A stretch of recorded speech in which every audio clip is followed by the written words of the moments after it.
छत्रपती संभाजीनगरला 2 मंत्रिपद मिळालेली आहेत आणि दोन्ही मंत्री शहरामध्ये आल्यामुळे शहरामध्ये सगळं आनंदाचं वातावरण आहे. संजय शिरसाट यांना सुद्धा मंत्रिपद मिळालेले कॅबिनेट आणि त्यांची काल भव्य दिव्य असे जंगी रॅली सुद्धा काढलेली आहे. आपल्या सोबत ते आहेत आणि त्यांच्या चेहऱ्यावर आलेलं हास्य सगळं काही सांगतंय. नाही, काल पहिल्यांदा मला मंत्रिपद मिळालं, तेही कॅबिनेट मिळालं. त्याचा आनंद निश्चित कार्यकर्त्यामध्ये होता. मी तर काल बायकार नागपूरहून दुपारी निघालो. त्यांनी सर्व तयारी त्यांनी केली होती. ज्या स्फूर्त पद्धतीने त्यांनी माझं स्वागत केलं ते पाहून मनाला थोडं समाधान हे वाटणं साहजिक आहे. आणि मंत्रिपदाचा एक आनंद वेगळा असतो. गेल्या अनेक दिवसांची इच्छा असेल, आकांक्षा असेल, तुमच्यासहित कार्यकर्त्याची पूर्ण झाली. गेली 40 वर्ष संघटनेत काम करतोय. त्याच्यानंतर 4 वेळेला मी आमदार म्हणून निवडून आलेलो आहे. अपेक्षा असणं साहजिक आहे ना. आणि ते मला मिळालं. आता मला वाटतं की आता मोठी जबाबदारी आपल्याला मिळाली. आता माझं ग्राउंड, आता जे होम ग्राउंड स्पीच होतं हे आता ते मोठं झालेलं आहे. आता महाराष्ट्रभर फिरावं लागेल आणि काम करावं लागेल. जल्लोष थोडा जास्त दिसतो. प्रत्येक चौकात तुमचेच फोटो आहेत अख्ख्या शहरात. आता कार्यकर्त्याचा उत्साह होता, जल्लोष तर आहेच ना. कारण की शहरातला मंत्री हा कधी काळी एकदा चंद्रकांत खैरे झाले तर त्याच्यानंतर आज मी झालेलो आहे. म्हणून कार्यकर्त्यामध्ये उत्साह होता. आमचा मंत्री, आमचा माणूस, आमचा भाऊ मंत्री होते, त्याचा उत्साह त्याच्या चेहऱ्यावर सुद्धा होता. जेवढा उत्साह दिसतो तेवढी जबाबदारी सुद्धा येतेच. निश्चित जबाबदारी आहे. मला त्या जबाबदारी जी आलेली आहे त्याकडे जास्त फोकस करायला पाहिजे. नसतं मग मंत्री म्हणून मिरवण्यात काय अर्थ आहे. मंत्री येतात, मंत्री जातात. आपण काही ठसा देऊ शकतो का, हा माझा प्रयत्न राहील. पण तुम्ही मंत्री झालाय ना, आपल्याला माहिती आहे परभणी आणि मसाजोगचं प्रकरण अगदी हाय हिटला आहे सध्या. तुम्ही उद्या दौरा सुद्धा करणार आहे. त्या दोन्ही प्रकरणाकडे कसं बघताय? आता मंत्रिमंडळ सुद्धा तुम्हाला विचार करावा लागेल. निश्चितच करावं लागेल. आता मी कार्यकर्ता म्हणून जात नाही किंवा आमदार म्हणून जात नाही, तर मंत्री म्हणून जातोय. सरकारची भूमिका घेऊन जातोय. म्हणून उदय सामंत असतील की मी असेल, आम्ही जेव्हा जाऊ त्या टायमाला नेमकं डीपमध्ये काय घडलं हे जनरल नाही तर बारकाईने त्याचा अभ्यास सुद्धा करू. आणि जी वस्तुस्थिती आहे ती आम्ही मुख्यमंत्रीकडे आणि उपमुख्यमंत्रीकडे सादर सुद्धा करू. तुमचं मंत्रालय म्हणजे समाजातल्या प्रत्येक घटकाशी जुळलेलं आहे. काय तुम्हाला पोचायचे? कारण सामाजिक असंतोष सध्या भरपूर आहे. तुम्हाला माहिती आहे, तुम्ही लोकांमध्ये वावरता. कसं हँडल करणार? हे काटेरी मुकुटच ठरू शकतो. नाही, काटेरी मुकुट नाहीये. लोकांची अपेक्षा अशी नसते. काय होतं, लोकांच्या ज्या मागण्या आहेत किंवा त्यांच्या काही अडचणी आहेत त्यांना तुम्ही फेस केलं पाहिजे, त्यांना भेटलं पाहिजे. तुम्ही भेटल्यानंतर तुमचे अर्धे प्रॉब्लेम सॉल्व्ह होतात. परंतु काही वेळेला असं होतं की ते मग अखेरला त्यांचा संताप अनावर होतो. मग कुठेतरी आंदोलन होतात, कुठेतरी मोर्चे निघतात. तुम्ही पहिलं भेटा ना. जे काही तुम्हाला सॉल्व्ह करता येईल, प्रॉब्लेम सॉल्व्ह करता येईल ते करायचा प्रयत्न केला तर मला वाटतं सगळ्यात सामाजिक सलोखा बी राहील आणि चांगलं कामही होईल. मसाजोगच्या प्रकरणामध्ये मुख्यमंत्र्यांनी अत्यंत कडक भूमिका घेऊन सगळ्या गोष्टी त्या ठिकाणी जाहीर केलेल्या आहे. विरोधी पक्ष ज्या पद्धतीने या प्रकरणाकडे बघतोय, कदाचित वातावरण आणखी बिघडू शकतं. नाही, विरोधी पक्ष काय, सत्ताधारी मधला सुरेश धसने सुद्धा विधानसभेमध्ये त्याच्यावर भाष्य केलेलं आहे. म्हणून या प्रकरणाला आम्ही कोणत्याही राजकीय रंग न देता जो कोणी त्याच्यामध्ये इन्व्हॉल्व असेल त्याच्यावर कारवाई झाली पाहिजे ह्या मताचे आम्ही सर्वजण झालेलो आहोत. मुख्यमंत्र्यांनी दोन चौकशा त्या ठिकाणी केली. एक न्यायालयीन चौकशी सुद्धा केलेली आहे, एक आयजी लेवलची चौकशी सुद्धा केली. म्हणून आता हे प्रकरण तुम्हाला दडपता किंवा कोणाच्या प्रेशरमध्ये घालवता येणार नाही. पण आता काय तुम्हाला वाटतंय, काय करायचं या खात्यामध्ये? कारण गेल्या अनेक वर्षांपासून तुम्ही बघितलं, अनेक समाज कल्याणचे मंत्री बघितले असतील की काहीतरी एक नवीन करायचं, एक ध्येय किंवा संकल्प काय असू शकतो? इंदू मिलचा प्रोजेक्ट आहे, तो लवकर पूर्ण झाला पाहिजे. आता तो लटकवत ठेवायचा नाही. जे काम हाती घेतले ते ताबडतोब झालं पाहिजे. मी स्वतः तिथं इंदू मिलच्या इथे ठाण मांडून बसलो. दुसरं आहे की विद्यार्थ्यांच्या स्कॉलरशिप्स या वेळेवर पोचत नाही.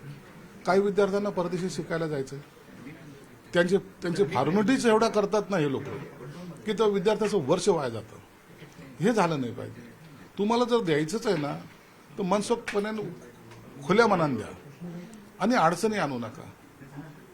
तालुका लेवलपर्यंत जायसाठी हे खातं अत्यंत महत्वाचं आहे. तुम्ही ग्रास रूटला जाऊ शकता, सर्वांना भेटू शकता. म्हणून माझा हाच प्रयत्न राहणार आहे की छोटे छोटे प्रॉब्लेम्स आहेत, लागत काही नाही, परंतु तिथं गेलं पाहिजे. आम्ही जाण्याचा निश्चित प्रयत्न करू. एक विषय असा आहे की पालकमंत्री तुम्ही होणार आहात या ठिकाणी, तुम्ही स्वतः दावा केलेला आहे तो, आणि दुसरं कोणी दिसत नाही आम्हाला, कारण तुमचे 6 आमदार या ठिकाणी आहेत. पालकमंत्र्याच्या आधीच्या पालकमंत्र्यांनी बऱ्याच गोष्टी केलेल्या आहेत, त्याच्यावर बरेच ऑब्जेक्शन्स आहेत. तुम्ही सगळे रिव्ह्यू करणार? हे बघा, त्यांनी काय केलंय मला त्याच्याशी काय घेणं देणं नाही.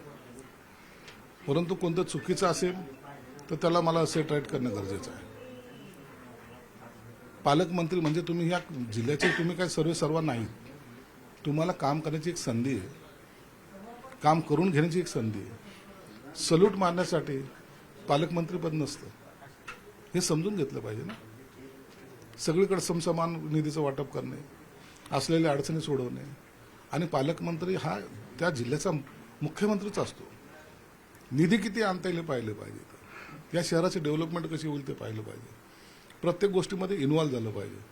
उद्योग आणता आले असतील, आणखीन काय असेल, इथलचे जे काही मोठाले लोक आहेत त्यांच्याशी चर्चा करणं, त्यांच्याशी बोलणं, हे सर्व काम पालकमंत्र्याचं असतं. ते पालकत्व जर स्वीकारलंय तर काम त्याच पद्धतीने झालं पाहिजे.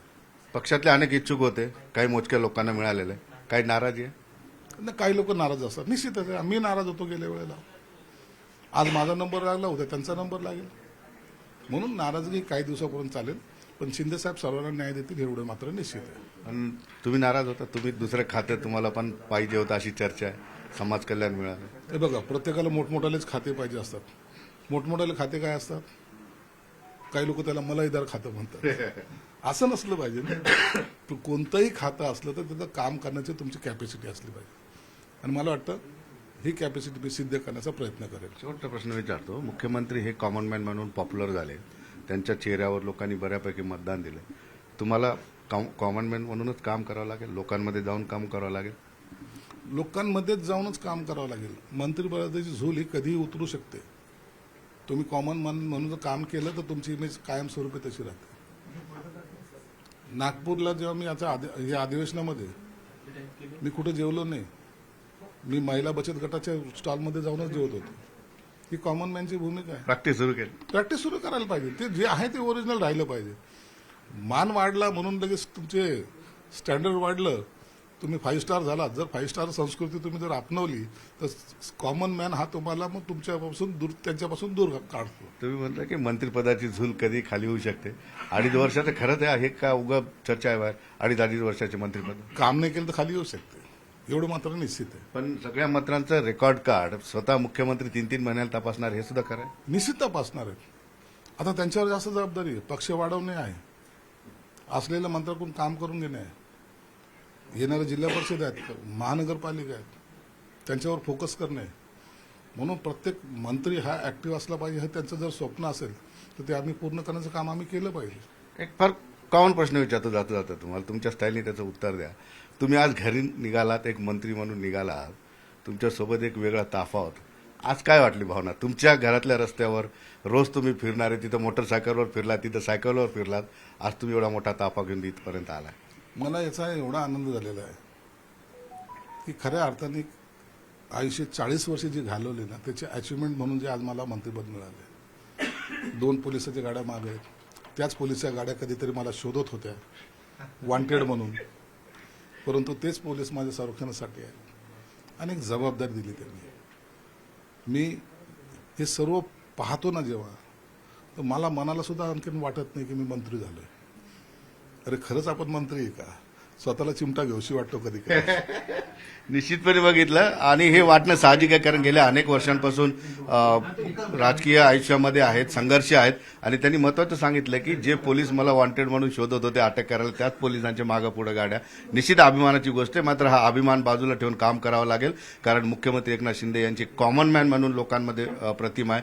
ती प्रतिमा कायम राखण्यासाठी संजय शिरसाट असतील किंवा शिंदे गटाच्या सर्व मंत्र्यांना मेहनत घ्यावी लागेल. सुधीर जाधवसह सिद्धार्थ गोदाम, न्यूज 18 लोकमत, छत्रपती संभाजीनगर.